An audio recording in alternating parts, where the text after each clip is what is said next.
Am I the a-hole for telling my parents they need to learn to live without me? My parents have a lot of kids. They always wanted a big family and were unprepared for how hard that would be. I'm 17M, the oldest of 10, and my parents have relied on me for so long that I don't remember when I wasn't treated like a third adult in the house. My siblings range from 15 down to 4.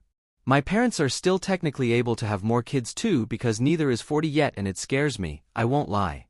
We already struggle so much with 10 of us, and I know it would be worse if they added more, especially when I'm so close to moving out. Our house has a boys' room, a girls' room, and our parents' bedroom.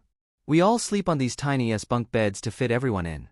Nobody gets brand new clothes, it's all thrift stores for me and the oldest of my sisters, and our younger brothers and sisters get our hand-me-downs.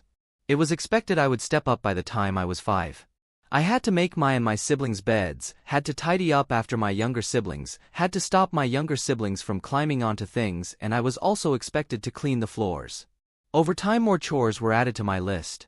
Helping to cook, babysitting, even when I was too young really, helping with homework and holding siblings' hands when we went grocery shopping so they wouldn't run off. Cleaning the bathrooms. Cleaning both boys' and girls' bedrooms. Tidying up if we were having guests, especially if anyone had friends over. My siblings weren't given chores. And I was doing just as much as my parents around the house. My siblings rely on me for too much. From driving them places to picking them up from places, to giving them permission for stuff, my parents let me give permission where I know they would. They expect me to buy them stuff. They come to me more than our parents and sometimes come to me after our parents if they don't like what our parents say. They get pissy whenever I try to get them to help out and our parents won't back me up, so they have never done any kind of chore or helped out at all.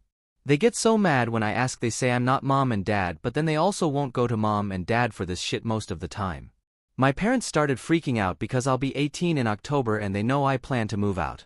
I also work part-time and that gets relied on to help financially, and between that and all I do around the house, it finally dawned on my parents I won't be around in a few more months. They started word vomiting all this on me, and I told them they needed to learn to live without me because it's not my job to be the third adult in the house anymore. They told me I'll still be a part of the family and I can't just abandon them. I said I would not support the household after I turned 18 because it wouldn't be my job. So, am I the a-hole?